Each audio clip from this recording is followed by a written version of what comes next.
Entre brumas se llama la película que acaban de rodar en Aguadas, un municipio de Caldas, que cuenta cómo Albeiro Ríos, un gamonal poderoso y arrogante, enamoraba a jovencitas, abusaba de ellas y si quedaban en embarazo las abandonaba a su suerte y claro, no respondió jamás.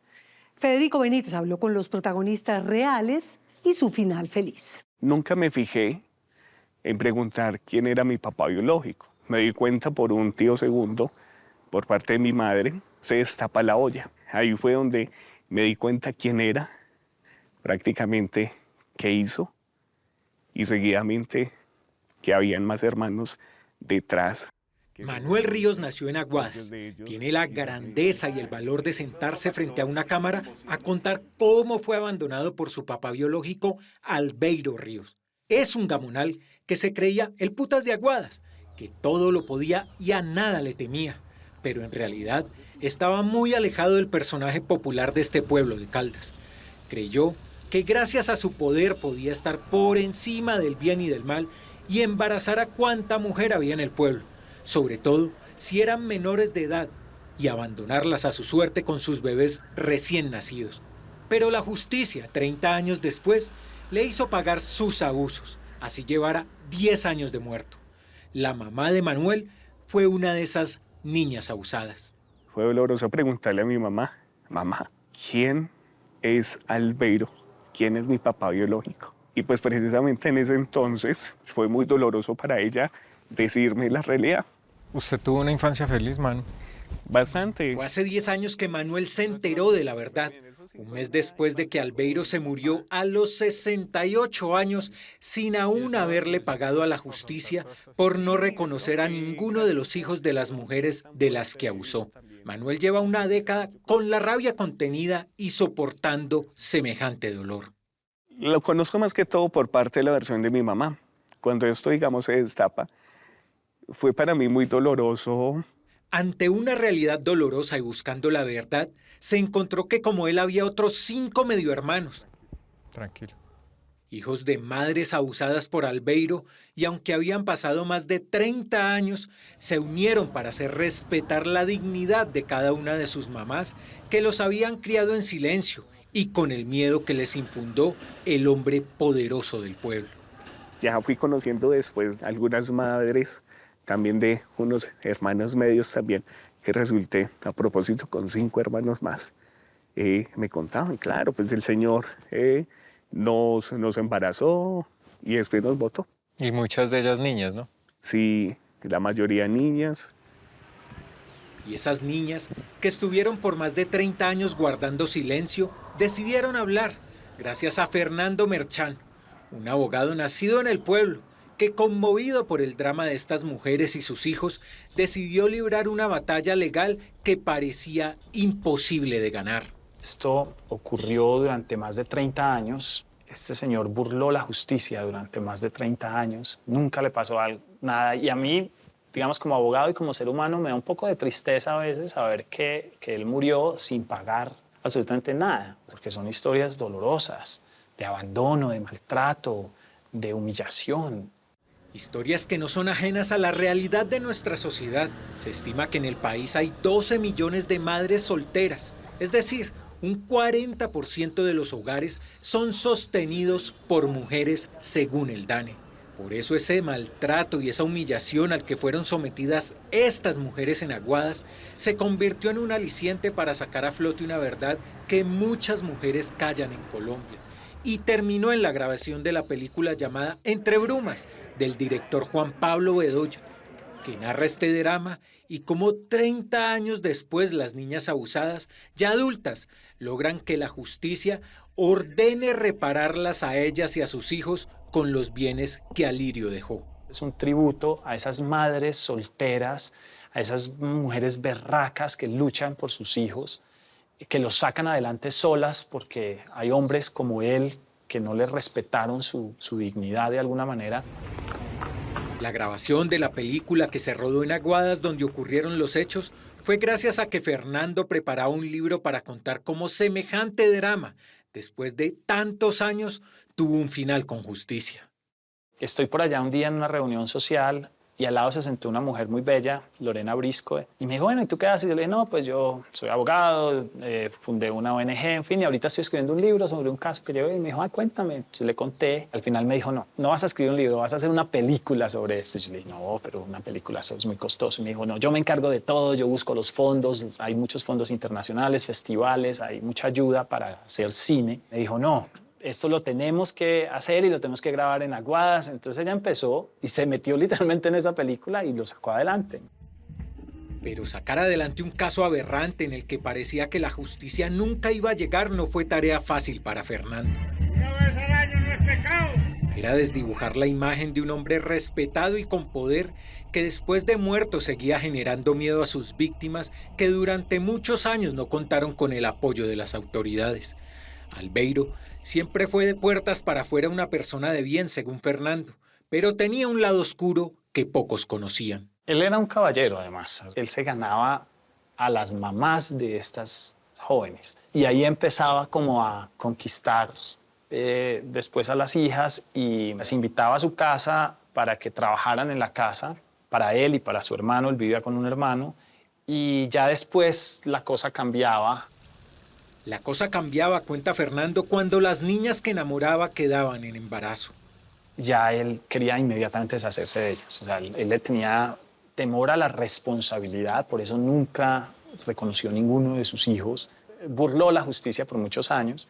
Y entonces, como empezó a hacerlo y veía que le funcionaba y la justicia no operaba en su contra, pues siguió y lo hizo durante 30 años. ¿Qué perfil de mujeres buscaba Albeiro? Todas muy jóvenes, pero también de pronto de las zonas rurales del municipio, personas más bien sin muchos recursos, mujeres que no eran capaces de pelear por sus derechos, pero tampoco tenían como las agallas, digámoslo así, de enfrentarse a él y decir, no, usted tiene que respetarme a mí como mujer. Nidia fue una de esas niñas. Tuvo una hija siendo menor de edad cuando conoció a Albeiro hace 45 años. Hoy a los 61, debido a los traumas que le dejó el abuso, es una mujer callada, temerosa e introvertida. Pero sacó valor de donde no lo tenía para contar, así fuera con pocas palabras, su drama. Las otras no se atreven a hablar porque aún sienten miedo. Yo trabajo por ahí en cocinas. Es como él trabajaba esa relojería, yo fui allá donde él trabajaba y ahí nos distinguimos. ¿Y cuántos años tenía? Como 16. ¿Y cómo empieza la relación de él con usted? No, pues él me invita para su casa y yo me voy. Le arreglaba ropa, le hacía de comer al hermano y a él. Acá piensa usted, resuelve problemas en la cabeza mientras teje, ¿no? Claro. Vive en una casa humilde en Aguadas. Crió sola a su hija. La levantó a punta de hacer sombreros con sus manos y durante años se guardó en su corazón el abuso que sufrió. Yo salí embarazada y él ya... Todo cambió. Él dijo que no era de él, que no era de él. Negar que los hijos eran de él después de que encerraba en su casa durante meses a estas mujeres era una manera de infundir maltrato psicológico a sus víctimas. Pero cuenta Nélida que también había maltrato físico. A mí sí, una vez me golpeó. Pues yo me la defendí, pero sí me alcanzó a golpear. Uf. O sea, usted nunca entendió que eso era un abuso. No, yo no entendí. Nunca entendí. Ahora que todo se descubrió. Manuel le da voz a su mamá para reivindicarla como mujer. Así se le corten las palabras intentando explicar por lo que ella pasó. Yo aprendí a sanar, porque ¿qué me gano teniendo rencor? ¿Cómo definió su mamá a Albeiro cuando usted le preguntó? Una persona muy mala. Cuando yo tenía 2 años, él la mandó a llamar para conocerme. Lo único que le dijo en ese momento fue, y me duele bastante, le dijo, toma esos 5.000 pesos y no me vuelva a buscar, ni me vaya a demandar, que yo tengo poder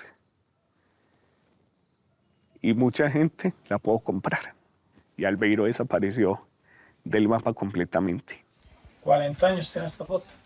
Solo supo de él cuando ya no existía, pero fue gracias a Fernando que Manuel, sus medios hermanos y sus mamás víctimas de Alirio que tomaron el gamonal por los cuernos y lo hicieron pagar por los daños que causó, así ya estuviera muerto. Cabe aclarar que Fernando es un experto en comercio exterior y sin tener ni idea de derecho penal o de familia, se enamoró de semejante causa. Y cuando empiezo a escuchar las historias de todas estas mujeres, ahí me enamoró del caso, porque era un tema sistemático, un patrón de comportamiento. A mí eso de verdad me movió mucho el corazón y dije, pues yo tengo una carrera que me permite hacer justicia.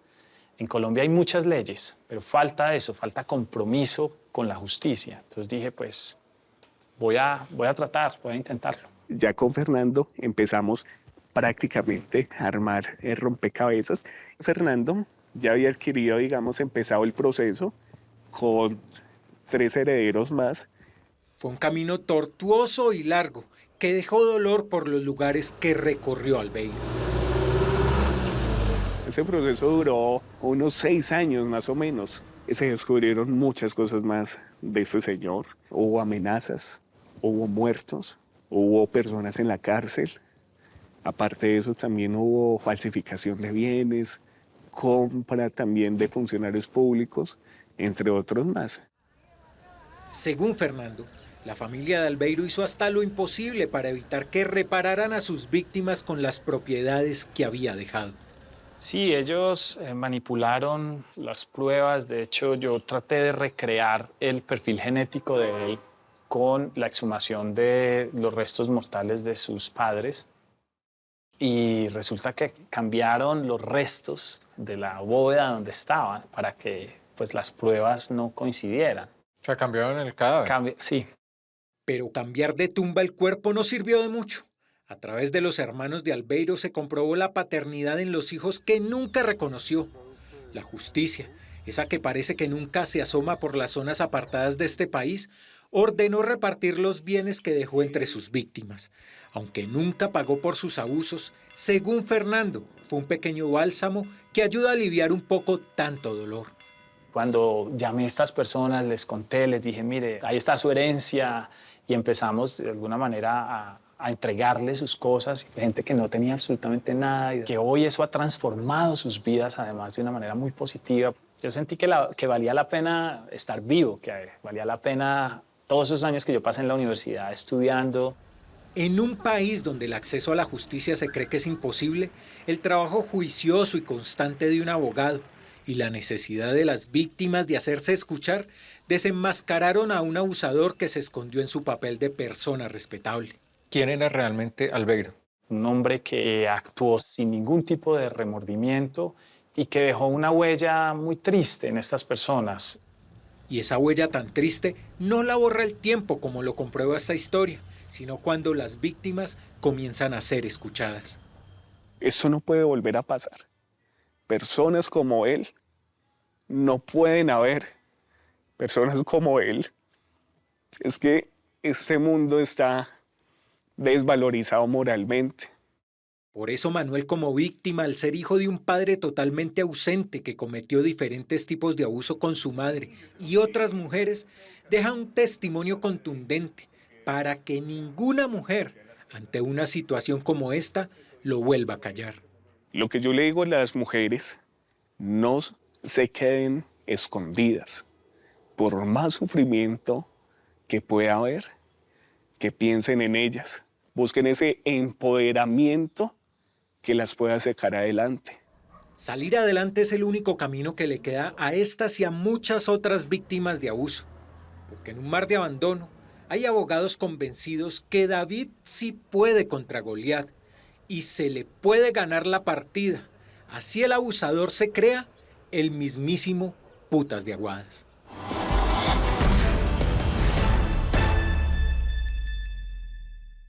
La película Entre Brumas la estrenan en febrero del año 2024 y evidentemente la reputación y el temple de los aguadeños no lo empañará el comportamiento de uno solo. Hola, los invito a que se suscriban a nuestro canal de YouTube aquí. Y si quiere ver alguna de nuestras grandes historias, es fácil. Haga clic aquí. Chao, nos vemos.